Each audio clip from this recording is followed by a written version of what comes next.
Fala pessoal, hoje a gente vai falar um pouquinho sobre Reinforcement Learning.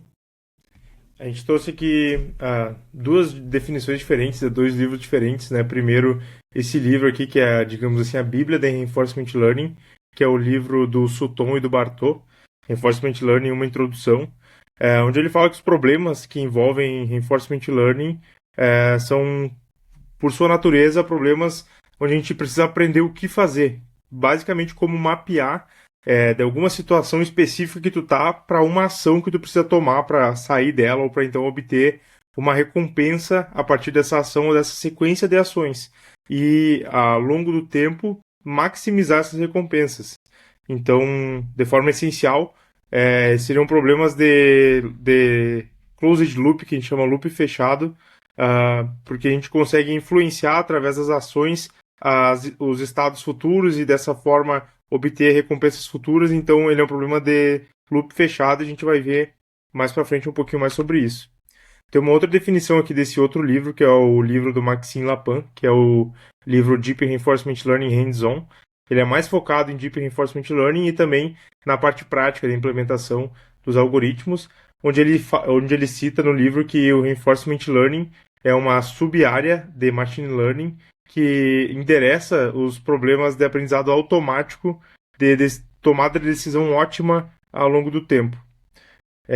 Esse é um problema geral e comum que tem sido estudado por diversos campos da ciência e da engenharia ao longo dos anos, né? Porém, uma coisa que a gente precisa entender desde o começo é que Reinforcement Learning ele não é aprendizado supervisionado e nem não supervisionado. Ele é um novo tipo de aprendizado que a gente está estudando agora. Então a gente sabe que dentro do aprendizado supervisionado a gente tem a regressão, tem a classificação. Dentro do aprendizado não supervisionado a gente tem clustering, redução de dimensionalidade. E agora a gente tem uma nova categoria que é o Reinforcement Learning. A gente pode ver aqui mais especificamente algumas aplicações, né? Eu diria, para ficar uma forma mais lúdica talvez de compreender, que o Reinforcement Learning ele está no meio do caminho entre o aprendizado supervisionado e o não supervisionado. Por quê? Porque ele não é totalmente às escuras, como o aprendizado não supervisionado, porque ele tem um sistema de recompensas, que a gente vai destrinchar mais para frente, mas ele também não é um aprendizado supervisionado. A gente tem labels bem definidas, a gente sabe as ações exatas que a gente deveria ter tomado, que também não é o caso no Reinforcement Learning. Então eu gosto de dizer que ele está no meio do caminho. E ele tem diferentes aplicações, como vocês podem ver aqui, tem alguns exemplos de tomada de decisão em tempo real, navegação de robôs, tarefas de aprendizagem, aquisição de skills, então aprender alguma coisa baseado em outras pessoas fazendo, por exemplo, e desenvolvimento de inteligência artificial para jogos. A gente pode ver aqui a principal diferença, digamos, né, que quando a gente tem aprendizado supervisionado, bem na esquerda, a gente tem dados com labels, e a gente pode fazer um supervised learning, onde a gente sabe exatamente qual seria o nosso target, consegue calcular o erro e assim aprimorar o nosso modelo para poder fazer o mapeamento correto baseado naquelas labels iniciais que a gente tinha. O aprendizado não supervisionado, a gente tem dados sem labels, então a gente não precisa fazer isso, a única coisa que a gente precisa fazer é identificar quais as diferentes classes estão sendo descritas por aqueles dados. Já no problema do Reinforcement Learning é um pouco diferente. A gente tem estados mais ações. Então, durante o Reinforcement Learning, a gente tem que avaliar, baseado no estado que a gente está, quais ações a gente pode tomar e com base nessa interação com esse ambiente, que é onde a gente toma as ações, a gente obtém recompensas. E assim, a gente gera o output que seria a próxima ação, né, uma ação final otimizada. Aqui tem um pouquinho da diferença mais direta entre eles, né? Então a gente tem um sistema de recompensa no Reinforcement Learning, diferente do Supervised Learning aqui, onde a gente tem previsão direta de dados. A gente tem também no não supervisionado, né? A gente tem segmentos e dados e grupos de dados, perdão. A gente tem diferentes tipos de dados, a gente tem valor comercial diferente. Por exemplo, a gente sabe que o aprendizado supervisionado ele é bastante utilizado e já o Reinforcement Learning ainda está começando a ser mais explorado agora. A gente tem alguns problemas diferentes, então Supervised Learning tem a regressão e a classificação, o Unsupervised tem a associação e o clustering, e o Reinforcement Learning tem um problema muito clássico, que é um problema de exploitation e exploration, que a gente vai abordar mais para frente também. Eu tenho alguns algoritmos padrão aqui, por exemplo, o Q-Learning e o Sarsa para Reinforcement Learning, e entre outros detalhes. Aqui tem algumas aplicações de exemplo, aqui ele está dando carros autônomos, jogos e a área da saúde como exemplo. Todas as referências estão no canto do slide aqui para quem tiver interesse. Aqui a gente tem a história do Reinforcement Learning, está um pouquinho desfocado essa imagem, mas dá para compreender, né, que é um campo bem antigo e que ficou por tempos esquecido porque a gente não tinha poder de computação suficiente para poder ficar brincando, entre muitas aspas, brincando de tentativa e erro, que grande parte do que a gente faz dentro do Reinforcement Learning. A gente vê que desde 1911 a gente já tem pesquisas nessa área. Em 1950 a gente já tem aqui grande parte das bases do Reinforcement Learning, que é o controle ótimo, Dynamic Programming, a equação de Bellman, que a gente vai discutir mais para frente, MDP, que é o Markov Decision Process. A gente tem aqui nos anos 60 a introdução do Reinforcement Learning, Temporal Difference Learning, que a gente vai abordar também. Já nos anos 80, a arquitetura de Actor Critic, o Q-Learning, entre outros, como a gente pode ver aqui, somente em 2015, sendo que essa área lá já teve grandes avanços lá em 1950, somente aqui a partir dos anos 2000, chegando em 2015, a gente teve o aparecimento dessa solução, digamos, do DQN e do AlphaGo, que revolucionaram, digamos, e trouxeram novamente os olhos para o Reinforcement Learning, dada a capacidade deles de resolver problemas complexos que ainda não tinham solução nesse momento. Aqui tem uma história um pouco mais geral, então tratando também um pouco de tópicos mais recentes relacionados ao Reinforcement Learning, por exemplo, Reinforcement Learning from Human Feedback.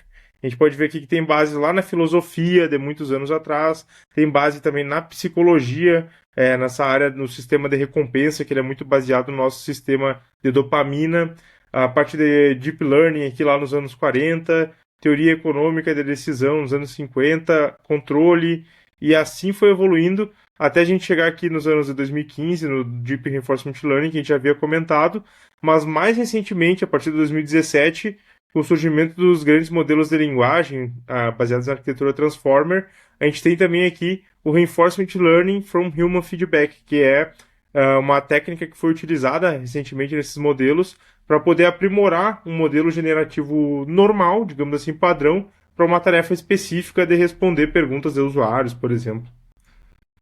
Quando que a gente deve utilizar Reinforcement Learning? Bom, no mundo que a gente vive hoje em dia, até os problemas mais simples e que a gente já dá como solucionados por padrão, eles podem se tornar dinâmicos desde que a gente leve o tempo em conta. O que isso significa? Que tu pode ter um problema lá de classificação, por exemplo, tu tem fotos com labels, tudo direitinho ali, vai ter um problema supervisionado clássico para te discriminar ali, entender se é um cachorro ou se é um gato na foto, e aí tu vai lá, treina teu modelo, obtém teu output lá direitinho, tá? Fez a tua avaliação, tua acurácia tá lá em cima, vai lá e faz o deploy para produção. Subiu o teu modelo, tá funcionando perfeitamente. Recebe o dinheiro do teu projeto aí, tira umas férias, vai embora, vai pra praia, descansa. Passa uma semana, tu volta, cara. E aí chega uma requisição, uma solicitação dos teus clientes. Pô, mandei uma foto do meu gato aqui, ele não classificou. Classificou como cachorro. Mas é um gato isso daqui? Então, tem alguns conceitos, assim, eu trouxe essa brincadeira para exemplificar, mas alguns conceitos que eles vão variando com o tempo, e mesmo que não fosse, poderia ser, por exemplo, uma foto de um gato, sei lá, no escuro, ou em alguma condição de visibilidade que não passou pelo modelo ainda, que precisaria ser aprendida ao longo do tempo. Então, é só para exemplificar aqui que o Reinforcement Learning ele pode ser aplicado em diversos diferentes tipos de problema, até nos problemas mais simples, quando a gente leva o tempo em consideração. Então vamos partir aqui para a definição padrão do Reinforcement Learning.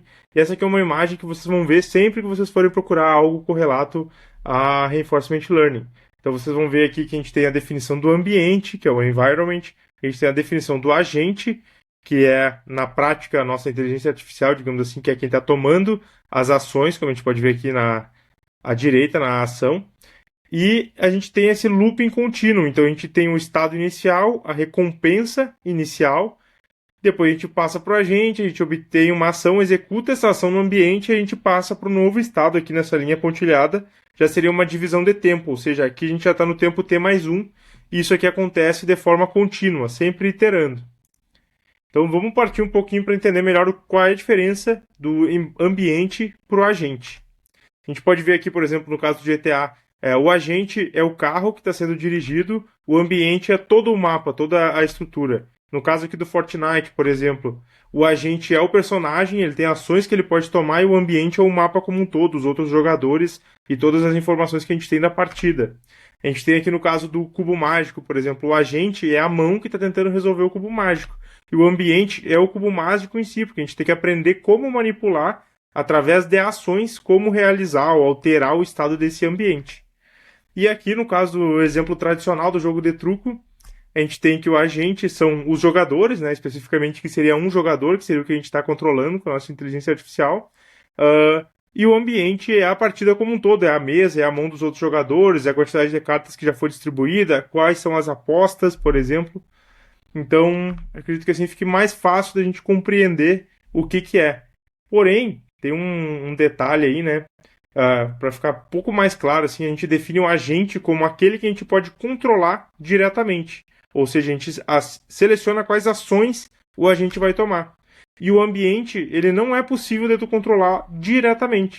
Toda alteração de ambiente que acontece é devido à lógica do próprio ambiente ou devido a uma interação do agente. Então, quando tu realiza uma ação utilizando o teu agente, tu muda parcialmente o ambiente e esse ambiente vai te retornar um estado atualizado. Ou seja, tu realizou alguma ação, algo mudou no teu ambiente e o teu ambiente foi atualizado. A gente pode utilizar como exemplo aqui o caso do nosso cérebro, né? Então, o nosso cérebro ele tem uma correlação no fato dele ser o agente do nosso corpo. Então, ele está recebendo dados sensoriais dos nossos olhos, dos nossos ouvidos, dados de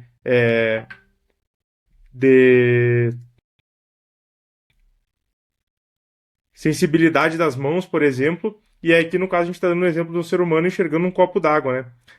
O cérebro vai processar essa informação e ele vai gerar uma ação. Qual seria a ação aqui? Utilizar os músculos, por exemplo, para tomar ou para pegar, conseguir segurar esse copo e tomar esse copo de água. E isso, querendo ou não, vai gerar uma recompensa que vai gerar uma nova entrada, uma nova interação com o nosso cérebro. Então, se a gente estiver substituindo o nosso cérebro por um computador, a gente poderia captar esses sinais que a gente recebe de input como se fossem sinais elétricos, que é o que o nosso cérebro recebe, e a gente tem aqui o estado, por exemplo, a posição dos nossos braços, a velocidade que a gente está se movendo, os pixels que a gente enxerga com nossos olhos, a temperatura, o nível de bateria, que no caso seria a tua energia, né? E aí as ações que tu vai tomar. Então, a velocidade do motor, que nesse caso são nossos braços, nossos músculos, a direção que a gente vai mover ele, e algumas habilidades de videogame, seria no caso abrir a mão, fechar a mão, fazer o sinal de pinça, esse tipo de coisa. A definição do que é o agente, o que é o ambiente, vai variar. Então a gente pode interpretar o mesmo problema com diferentes definições de agente e ambiente. Isso depende muito do problema que tu quer resolver. Se tu quer resolver um problema simples, tu pode simplificar o teu ambiente, pegar poucas informações dele. Porém, se o problema que tu quer resolver é complexo, talvez tu precise modelar muito bem o teu ambiente para ter informações suficientes para poder resolver o teu problema. A gente vai abordar isso um pouquinho mais para frente. Então, voltando para a nossa formalização, aqui não somente a gente tem o nosso agente, o nosso ambiente, realizando ações e recebendo o estado atualizado, como a gente também tem as recompensas. E isso é algo muito único do Reinforcement Learning, que não está correlacionado, por exemplo, com aprendizado supervisionado ou não supervisionado. Então, dando um exemplo mais claro aqui, talvez, do que seria, a gente tem um ambiente e o agente, então um ratinho e um labirinto. Dentro desse labirinto, a gente tem alguns lugares que a gente tem queijo e tem alguns outros lugares do labirinto que tem ali algum fio solto, alguma coisa nesse sentido, que vai dar um choque no rato. Então, isso é basicamente o que que os cientistas fazem nesses pesquisas correlacionadas à tomada de decisão, por exemplo, para entender como o cérebro dos ratos funciona. Existe dois tipos de reforço, principalmente nesse caso aqui do exemplo, que seria o nosso sistema de recompensas, um reforço positivo, onde tu recebe um ponto a mais, por exemplo, por ter achado um queijo, que é algo que o rato gosta, e um reforço negativo, por exemplo, tu recebe um ponto a menos, tu perde um ponto de recompensa, quando tu toma um choque devido a ter pego um caminho incorreto dentro do labirinto. E isso desencadeia toda uma sequência de estudos que estão correlacionados da área de neurociência com a área de reinforcement learning. Então, definindo um pouquinho melhor a recompensa, né? A recompensa dentro do reinforcement learning ela é um único número e ele pode ser positivo ou negativo e representa a qualidade daquela ação tomada. Ou seja, se ela vai precisar ser repetida ou se ela vai precisar ser evitada. Se tu pegar o queijo, tu deve repetir aquilo porque o queijo é bom pro rato. Se tu tomar choque, tem que evitar porque é ruim tomar choque. E a gente trabalha aqui com a recompensa acumulada. Então, quanto mais positiva a recompensa, melhor. O que isso significa? Que não somente a recompensa atual importa, como a sequência de recompensas que a gente vai obter ao longo da nossa movimentação, digamos, dentro do ambiente. Quanto mais negativa, pior. E ela formalmente é calculada pelo ambiente. Então, vamos supor, no caso do labirinto ali, a tua recompensa ela pode estar relacionada com a distância que tu tá da saída do labirinto. Ou então ela pode também estar relacionada com o fato de tu estar num caminho com ou num caminho sem saída dentro do labirinto. Então o teu ambiente, por padrão, ele determina a recompensa que tu vai receber após realizar uma ação. E aqui tem um exemplo, né? Mais um por alcançar o queijo, menos um por tomar um choque, ou, por exemplo, menos 0,1, um desconto muito pequeno, mas para cada ação que foi realizada. Como se estivesse gastando um pouquinho de energia para se mover. Dessa forma, a inteligência artificial ela vai tentar... o modelo, vou falar da forma mais correta aqui, ele vai tentar realizar menos ações para chegar no mesmo objetivo final. Ou seja, ele quer chegar na mesma recompensa final, que seria sair do tabuleiro, que seria sair do labirinto, que seria a maior recompensa de todos, com o mínimo de movimentos possíveis, ou seja, sem perder a recompensa acumulada, descontando o mínimo possível. Então, dessa formalização, a gente consegue analisar a formação, digamos assim, a estruturação do que é uma das bases do Reinforcement Learning, que é o MDP, o Markov Decision Process, que a gente vai tratar agora. Então, para cada iteração, como a gente já comentou aqui, do estado SDT, recompensa RDT e ação ADT, vai gerar uma recompensa no T mais 1 e um estado T mais 1, ou seja, vamos transicionar de estado, vamos ir para um estado futuro e esse novo estado nos permite tomar uma nova ação e gera esse nosso looping fechado, permitindo que a gente, entre aspas, armazene toda a nossa experiência nesse formato aqui. Então a gente tem o estado inicial, a ação inicial, a primeira recompensa obtida. O segundo estado que a gente recebeu, a segunda ação que a gente tomou, a segunda recompensa que a gente recebeu. E aí talvez varie um pouco aqui nas definições dos livros que vocês vão enxergar. Alguns definem como SD0, AD0, RD0. E aí aqui começa de novo, né? SD1, AD1, RD1. Isso varia um pouco de livro para livro, mas acredito que dê para compreender. Falando um pouquinho mais especificamente do Markov Decision Process. Basicamente, o que ele faz é nos permitir quebrar o diagrama aqui em uma sequência de ações. Então, como eu comentei, no tempo T, o ambiente está no estado SDT, que é esse estado que a gente tem aqui. O agente observa esse estado e seleciona a ação que ele vai tomar. Depois o ambiente gera o próximo estado e a próxima recompensa, e assim o processo continua de forma contínua. A gente consegue armazenar toda essa experiência nessa sequência de estado, ação, recompensa, estado, ação, recompensa, estado, ação, recompensa. Porém, para isso a gente precisa seguir a Markov Property. O que é a Markov Property? A propriedade de Markov. Em termos simples, a propriedade de Markov descreve o processo onde o estado futuro, ou seja, o SDT mais 1, de um sistema, ele depende apenas do estado atual. E é independente de qualquer outro estado. Então, por mais que a gente tenha aqui, sei lá, os nossos estados anteriores, de vários passos atrás, para a gente determinar, por exemplo, o estado 2, a gente precisa somente saber o estado 1. Essa é a propriedade de Markov. Como isso se reflete, digamos, na vida real, né? Olhando um caso aqui, por exemplo, a gente está analisando um ambiente onde a gente joga uma bola para cima e analisa essa bola caindo. Vamos pegar primeiro o caso onde a gente não respeita a propriedade de Markov. Então a nossa observação aqui é apenas a posição XY da bola. X igual a 0, Y igual a 4. Quais serão as coordenadas de X' e Y', ou seja, as coordenadas XY no próximo instante de tempo? A gente não tem como definir quais vão ser essas coordenadas, porque a gente não tem informação suficiente para definir isso. Então, esse é um caso que a gente não está respeitando a propriedade de Markov. Qual seria o caso onde a gente respeita a propriedade de Markov no mesmo ambiente, a gente tendo a mesma posição xy, mas a gente tendo também a velocidade xy da bola? Dessa forma, eu só preciso saber o estado anterior, ou seja, a posição xy que ele estava no meu instante t e a posição e a velocidade xy que ele tinha no meu instante t, para poder calcular, entre aspas, prever o próximo estado. Então, seguir a propriedade de Markov significa que o estado ele é autocontido.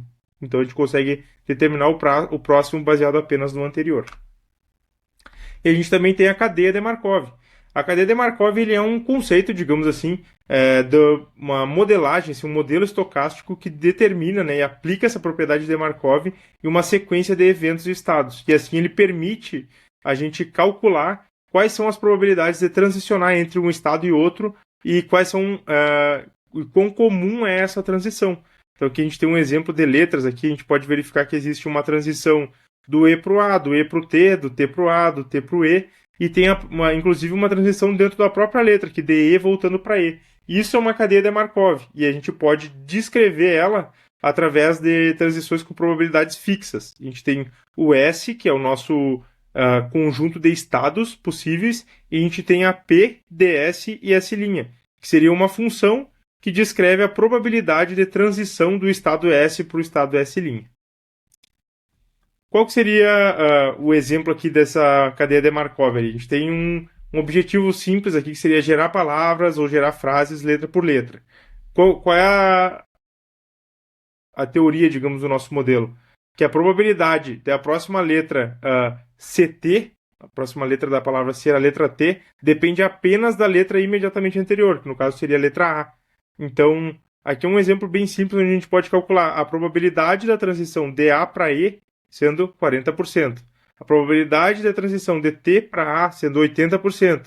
E a probabilidade da transição indo de E para A sendo de 5%, porque a probabilidade é bem baixa aqui, já que A e T não é uma palavra comum, digamos assim, no nosso vocabulário.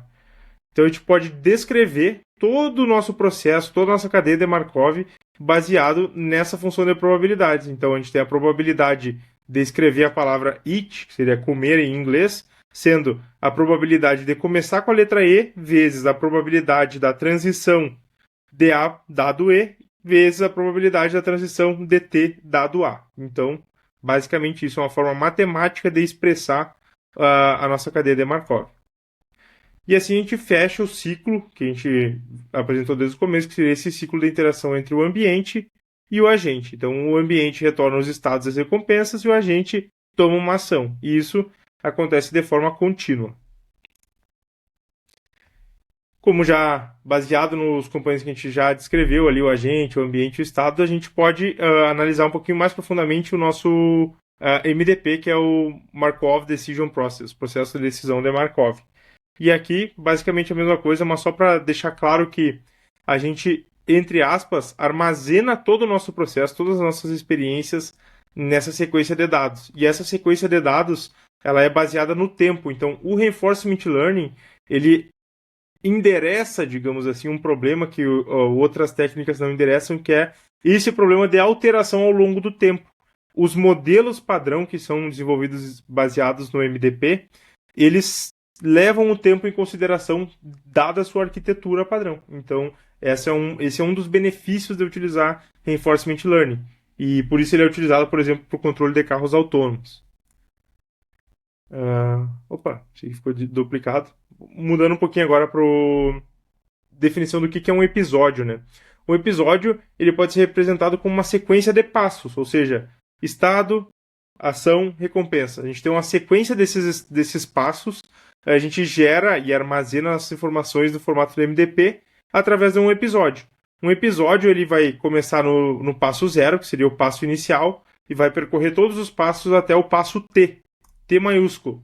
O T maiúsculo representa o estado terminal, ou seja, quando o nosso ambiente acaba, a gente ganha ou a gente perde, ou a gente, por exemplo, executa muitas ações e dá-se como perdido porque a gente não aprendeu nada ao longo de, sei lá, milhares de ações que a gente executou. Então, basicamente quando o nosso ambiente se encerra, o nosso caso de uso se encerra. Porém, tem um detalhe aqui, nem sempre a gente tem estados terminais, então pode ser um problema contínuo.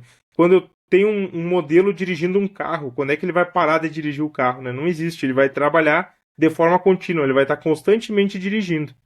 Então, nem sempre a gente tem esses estados terminais e isso é um problema também que a gente tem que endereçar através do Reinforcement Learning. Falando um pouquinho da policy, a política, que é representada pela letra, pelo símbolo do pi, que seria basicamente o cérebro do agente, né? Então, a política é justamente que toma o que a representação matemática que define como a gente vai tomar uma ação. Essa ação ela pode ser tomada de forma determinística, ou seja, ele sempre reproduz ali a ação para um determinado estado, ou seja, se eu estou nesse estado, vou tomar sempre essa ação. Ou ela pode ser uma política estocástica, que seria uma política probabilística. Ou seja, eu estou nesse estado aqui, eu tenho uma probabilidade de 30% de tomar essa ação, de 25% de tomar essa outra ação, e quando elas estão muito próximas ali, pode ser que a gente tenha que escolher, digamos que aleatoriamente, entre duas ações que são muito parecidas ou que trazem uma recompensa muito parecida, digamos. Mas o objetivo final é sempre encontrar uma política ótima, ou seja, o π estrela seria a nossa política ótima que maximiza todas as recompensas cumulativas. Ou seja, não só se importa com essa iteração atual, mas com todas as interações ao longo do tempo. A gente pode ver que o exemplo que a gente está no estado S1, a política vai tomar uma decisão que vai gerar a ação A e vai mover a gente lá para o estado S2, como demonstrado no Markov Decision Process. A gente tem também as nossas value functions. O que elas fazem? Basicamente, elas medem o quão bom é alguma coisa. Então, as funções de valor elas estimam o retorno esperado para o agente em um determinado estado ou ação, né, ao executar essa ação de um determinado estado. Ela vai servir como um guia para o agente avaliar, né, ao longo do tempo, ao longo do prazo, de todos os estados que a gente já passou, se as ações que a gente está tomando são boas ou não. E a gente tem dois tipos principais de value functions, são as funções de estado e as funções de ação, que a gente vai descrever agora. Primeiro, falando um pouquinho dessas state function, que a gente chama que é o V. Esse V a gente vai ver bastante nas fórmulas. Basicamente é uma função que é responsável por avaliar se um estado é, entre aspas, melhor do que o outro. O que significa ser melhor do que o outro? Que esse estado vai permitir produzir mais recompensas ao longo prazo. Então o VDS ele representa o valor acumulado de futuras recompensas, começando no estado S e seguindo a política π. Então cada função ela vai depender tanto da política que está sendo utilizada, cada função de estado, ela vai depender da política utilizada e do estado atual, que ela pode ser representada por essa fórmula, onde a gente tem uma expectativa aqui, fazendo o somatório de todas as recompensas imediatas no tempo t, multiplicado pelo fator de desconto. O que isso significa? Que a gente está levando todas as recompensas futuras em consideração, mas já que a gente pode ter infinitas recompensas futuras, a gente tem esse fator gama aqui elevado ao tempo. Ou seja, quanto mais próximo o gama elevado a 1, o gama que é, por exemplo, entre 0 e 1, né? Então se ele for no tempo t igual a 1, ele vai ser 0,9. Se ele for no tempo t igual a 2, a gente vai elevar esse 0,9 ao quadrado, ele vai ficar 0,018. E assim tu vai diminuindo a importância dessa recompensa conforme o tempo passa. Essa é uma forma de resolver o problema de estourar o nosso gradiente, a nossa estimativa, a nossa expectativa, quando a gente tem muitos estados observáveis. A gente também tem a função de ação, que é o nosso Q. A gente vai ver também bastante esse Q. O nosso Q ele representa a recompensa cumulativa futura a partir do estado atual, da execução da ação específica e da aplicação da política. Então, o que isso significa na prática, né? Ele vai servir para um guia, vai servir para o agente assim como uma tabela onde ele pode verificar o quão é interessante ou não a longo prazo ele tomar uma ação específica dado um estado específico. Então, percebam que na função anterior, se vocês olharem aqui na fórmula, a gente estava levando em consideração somente o estado. Já na função de ação, o nosso Q, a gente está levando em consideração tanto o estado quanto a ação. Então aqui na anterior a gente está validando somente se o nosso estado pode nos trazer uma recompensa boa. No caso da Action Function, a gente está avaliando os dois juntos. E a gente pode verificar aqui que a gente utiliza os dois na nossa expectativa. Da mesma forma, ele está elevado ao tempo para não ter o mesmo problema de estourar a nossa expectativa. E a gente pode ver aqui que isso vai ser o somatório de uma expectativa ao longo do tempo, né? Começando a ter igual a zero, indo até infinito quando a gente acabar todos os nossos estados e ações. A gente vai falar agora um pouquinho da equação de Bellman. A equação de Bellman ela é muito importante e é uma base também dentro do Reinforcement Learning, porque ela nos permite estimar o valor ideal de um estado S, posto que o V estrela, né, que seria a nossa função ótima de valor do estado, que é a soma de todas as recompensas futuras descontadas que o agente pode esperar atingir em um estado S, supondo que ele atue de forma otimizada. Então a gente pode verificar aqui que a gente está obtendo o valor máximo, então o nosso V estrela aqui, ele nos permite obter o valor máximo para a ação do somatório das nossas probabilidades aqui de transição do estado S para o estado S', ou seja, aqui a gente tem o nosso VDS, perdão, ele está traduzido. E aqui a gente tem as nossas recompensas, né? Então a gente tem a recompensa que a gente obtém quando passa do estado S para o estado S'. A gente também tem o nosso fator de desconto aqui, que é o nosso gama, e ele vai otimizando essa função. Então a gente pode ver aqui que para V estrela ds, para o estado S, a gente tem todos os cálculos levando em consideração o estado S atual e o S', aqui o S', que seria o estado futuro. E assim a gente vai otimizando de forma subsequente baseada na equação de Bellman.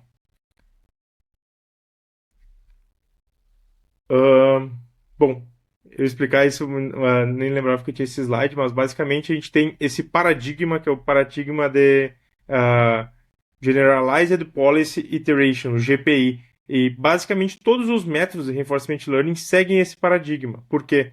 Porque as interações de política nos trazem assim, esse método para encontrar uma política ideal, onde a gente tem dois tipos de ações que a gente vai alternando e uma melhora a outra.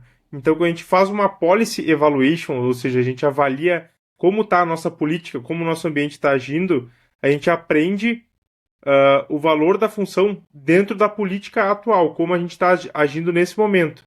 Porém, no próximo momento aqui, como a gente pode olhar aqui embaixo, quando a gente faz o Policy Improvement, a gente está fazendo o valor avaliado, digamos assim, da função para melhorar um pouquinho a nossa política. Então, primeiro tu avalia a política e entende se tu avaliou direito. Depois tu melhora a política. Depois tu avalia de novo. Depois tu melhora. E tu vai fazendo isso de forma contínua.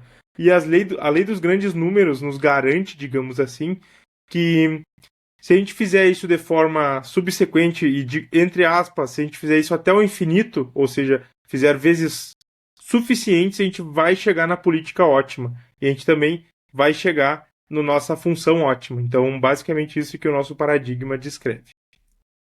Agora a gente vai falar um pouquinho das diferentes abordagens que a gente tem dentro do Reinforcement Learning. A gente vai quebrar essa aula aqui em mais de um vídeo e a partir de agora a gente vai seguir a partir do outro vídeo.